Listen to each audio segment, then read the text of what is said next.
Assalamualaikum warahmatullahi wabarakatuh. Bismillahirrahmanirrahim. Alhamdulillah. Wassalatu wassalamu ala Rasulillah wa ala ahlihi wa ashabihi wa man walah wa la haula wa la quwwata illa billah. Rabbi shrah li sadri wa yassir li amri wahlul 'uqdatam min lisani yafqahu qawli. Allahumma hdi qalbi wa saddid lisani. Bihaqqi sayyidina Muhammad sallallahu alaihi wasallam, amma ba'd. Bersama dengan inayah daripada Allah, saya menyampaikan siri sirah Rasulullah sallallahu alaihi wasallam, kehidupan manusia yang paling baik di atas muka bumi Allah daripada dulu sampailah kiamat, Muhammad ibn Abdullah sallallahu alaihi wasallam. Dalam siri kali ini kita akan tengok kisah sebelum menjadi Rasul, dekat-dekat nak jadi Rasul. Maksudnya umur 35, 36, 37, 38. Apa yang berlaku dalam kehidupan Rasulullah sallallahu alaihi wasallam. Dalam siri yang lepas kita tengok bagaimana kedudukan Nabi yang mempunyai sum'ah yang baik di kalangan Quraisy. Nabi mempunyai kedudukan yang semua orang Quraisy tahu dia manusia baik di dalam kalangan penduduk Mekah, pemuda yang baik, bermaruah, tak minum arak, tak sembah berhala, tidak berzina, tak suka lepak-lepak habis masa 2-3 jam buang masa kosong di mana-mana tempat. Begitulah Rasulullah sallallahu alaihi wasallam. Kali ini tuan-tuan, kita nak tengok juga beberapa tahun sebelum menjadi Rasul, antara yang berlaku kepada Nabi satu peristiwa yang dinamakan dalam kitab sirah Hilful Fudul. Hilful Fudul, iaitu satu kesepakatan yang berlaku di kalangan orang-orang baik di Mekah yang tak ramai ni kepada satu penganiayaan yang berlaku yang melibatkan antara pemimpin ternama dan besar di kalangan Quraisy. Kisahnya begini, iaitu ada seorang peniaga Arab Badui, orang kampung buat barang niaga yang banyak daripada kampung. Kemudian dia pun mai di kota Mekah, ada seorang pemimpin besar Quraisy nama Al-As ibn Wa'il. Dia ni mai bincang dengan Badui yang buat mai barang-barang daripada kampung yang banyak ni, yang berharga ni. Dia pun kata dia nak ambil semua barang ni. Serah kat dia nak beli. Kemudian Badui daripada Zubaid ini, Az-Zubaidi, Badui bukan nama beliau, dia daripada kabilah Zubaid, Yaman. Dia pun serah kepada Al-As bin Wa'il, dia seronoklah orang nak ambil cara pukal barang dagangan dia pun seronok. Selepas esokkan harinya, Al-As bin Wa'il tak mau bayar. Badui ni pun jadi heran. Barang dia yang bawa mai daripada kampung, usaha dia, penat lelah dia, barang banyak. Tak mau bayar, ini satu kezaliman yang besar. Tuan-tuan, suasana itu antara yang banyak berlaku di masyarakat jahiliah ketika itu. Yang berpengaruh menzalimi yang tak ada pangkat, yang tak ada kuasa ni. Yang kuat akan menzalimi yang lemah, yang kaya banyak menzalimi yang miskin. Begitulah antara suasana dan kegelapan jahiliyah yang waktu Nabi sampai tu, maksudnya banyak berlaku di masyarakat kota Mekah begitu. Tuan-tuan bayangkan, bila Al-As ibn Wa'il, salah seorang pemimpin Quraisy, dia seorang yang kaya, bukan orang miskin. Al-As ibn Wa'il ni kaya, tetapi begitulah sunnatullah. Manusia ni bila kaya bukan dia semakin pemurah. Ya? Sifat manusia lah. Sifat manusia ni dia lagi dia kaya, lagi ratus juta dia ada, dia lagi ketut. Hasbunallah wa ni'mal wakil. Jadi Al-As ibn Wa'il bukan orang miskin. Satu orang, kita panggil hari ni jutawan kota Mekah, pemimpin tertinggi kota Mekah, antara pemimpin tertinggi. Dia tak mau bayar. Dia kata, aku tak mau bayar. Maka si Badui Az-Zubaidi ini daripada kabilah daripada Zubaid ini, daripada daerah Zubaid ini, dia pergi jumpa orang ni minta tolong, orang tak mau. Orang kata, hang masalah dengan siapa ni? As bin Wa'il. Contoh zaman hari ni kita dengan Tan Sri As bin Wa'il, dengan dia tak boleh. susah kami nak tolong. Kan, kabel dia banyak, dia pun polis orang dia, SPRM orang dia, menteri-menteri pun banyak kawan dia. Saya nak bagi tuan-tuan mudah faham, bila Zubaidi ini, bukan nama beliau, Zubaidi, Badui daripada Zubaid ini, dia pergi jumpa orang, kata, orang tanya, hang masalah dengan siapa? As bin Wa'il. Oh, kami tak ditolong. Satu persatu, akhirnya kesemua menteri-menteri Quraisy tak mau masuk campur. Sebab dia ni orang ternama, orang ada harta, ternama, tak ada siapa boleh tolong dia. Sehinggalah, ni yang kata sumpah Hilful Fudul ni, sehinggalah beberapa orang yang baik, yang juga ada nama, tapi tak ramai. Antaranya Abdullah ibn Jud'an. Rasulullah SAW sendiri kata, Rasulullah, aku menyertai pakatan ini. Ni, yang ni baru pakatan untuk ummah. Ni. Kerana ummah nak membela orang yang dizalimi ini, yang jujur. Mereka bermusyarat 4-5 orang ni termasuk Rasulullah. Kata Nabi, aku menyaksikan pakatan itu. Mereka musyarat, mereka nak tolong Badui ni, kesian kat dia. Dahlah dia main jauh. Tuan-tuan nak dekat Yaman tu, berapa ratus kilometer, main jauh, bawa main barang dia susah payah, senang-senang je orang ambil, rampas barang dia dan tak mau banyak. Maka mereka pun berpakat, kita mesti bersatu suara, hak kita yang sikit ni, pergi berjumpa dengan Al-As ibn Wa'il, bagi tahu kat dia untuk kembalikan atau bayar.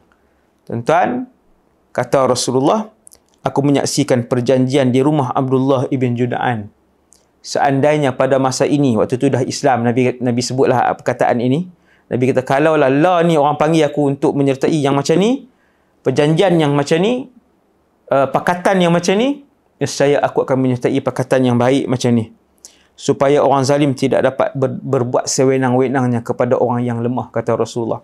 Akhirnya, Alhamdulillah, kami beramai-ramai, serentak, yang walaupun beberapa orang saja, ke rumah Al-As ibn Wa'il. Kami gertak dia, sebab di kalangan yang menganggotai perjanjian sumpah Hilful Fudul itu, ada 2-3 orang yang ada nama juga. Nah, yang jenis baik ni, maksudnya dia dalam banyak hak jahat tu, dia mesti ada hak baik-baik ni, yang hati mulia ni. No? Yang mereka ni tak mau menzalimi orang, mereka tak mau rasa-rasa, mereka tak mau, mereka nak yang halal, yang tak ada syubhah. No, nak zalim orang tu tidak, mereka tak suka. Grup ni ada zaman tu, Nabi sebut nama mereka seorang-seorang kan, yang menyertai Hilful Fudul. Akhirnya Al-As bin Wa'il dia rasa takut, dia tergugat dan dia menjelaskan pembayaran hutang dia pun bayar. No, bukan orang susah. Akhirnya dia pun bayar dekat Badui daripada Zubaid tadi, maka Badui tu balik dengan puas hatilah. No, jadi itulah Rasulullah SAW. Kalau tuan-tuan nak tahu apa yang Nabi buat ketika zaman pemuda beliau, no?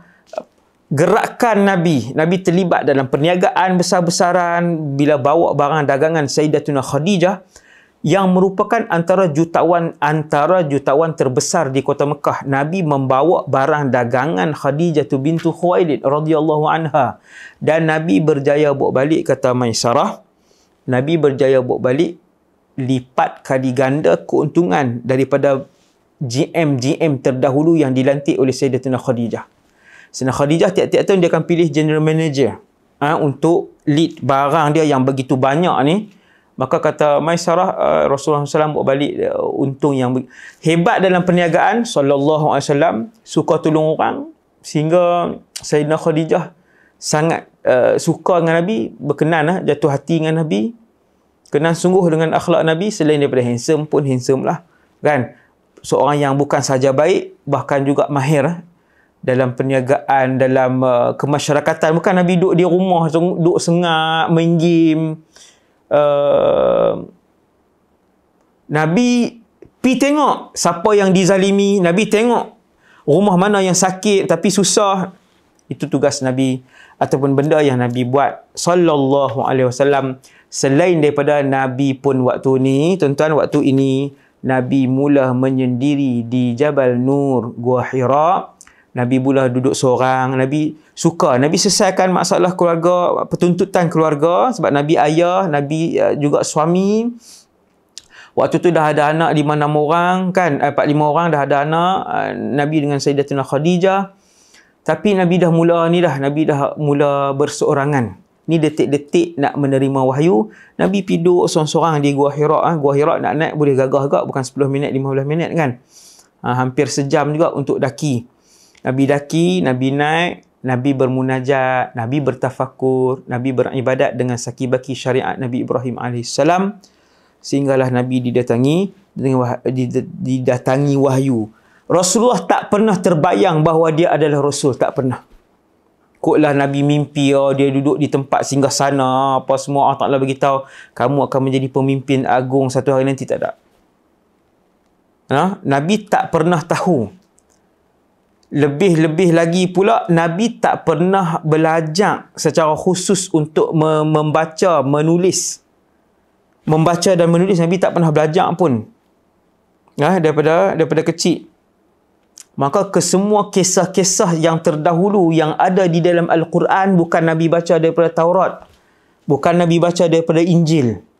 Kisah-kisah yang terdahulu yang bahkan dalam Taurat dan Injil pun tak ada. Tapi ada dalam Quran. Main mana?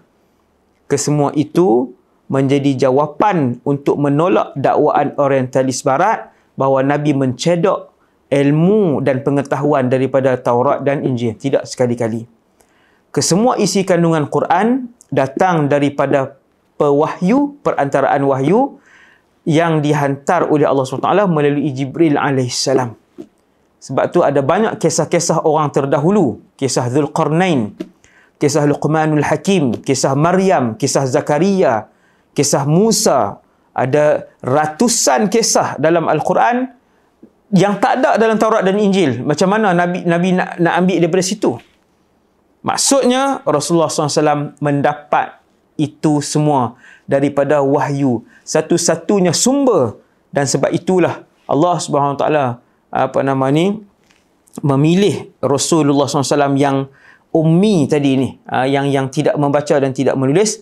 Dan sifat ummi Nabi bukanlah kekurangan, bahkan ia adalah mukjizat kepada Rasulullah SAW. Dia mukjizat. Tak boleh baca Nabi, tak boleh tulis, itulah mukjizat. Sebab apa? Sebab itu bukti Nabi tidak mengambil cerita-cerita itu daripada Taurat dan Injil. Itu bukti Nabi tidak mengambil daripada mana-mana kitab kuno yang terdahulu. Kesemua kisah-kisah Nabi Ayub, kisah Fir'aun yang ada dalam Quran, kesemuanya pasti datang daripada sumber langit. Hanya sumber langit yang boleh bagi tahu, iaitulah daripada Jibril AS. Dan Nabi tak pernah terbayang pun dia akan menjadi Rasul. Nabi tak pernah terlintas bahawa dia adalah Rasul. Allah sebut dalam surah Al-Qasas ayat 86. A'udzubillahi minasyaitanirrajim. Wa ma kunta tarju an yulqa ilaikal kitabu illa rahmatan min rabbik. Fala takunanna zahiran lil kafirin. Dan kamu tidak mengharap Al-Quran ini diturunkan kepadamu, tetapi ia adalah rahmat dari Tuhanmu. Maka janganlah kamu menjadi penyokong orang kafir, kata Allah. Nah, Allah Ta'ala nak beritahu, kata Nabi Muhammad, Nabi kita ni tak pernah pun duk tunggu, bila nak jadi Nabi ni? Bila nak jadi Rasul? Seperti sebahagian orang hari ni, bila nak jadi wali ni? Kan? Duk ligan hadrah, ligan zikir, ligan amal ibadat sebab nak jadi wali. Duk tunggu apa? Allah Ta'ala tak lantik lagi ke? Kan? Hasbunallah wa ni'mal wakil. Sebahagian kecil manusia.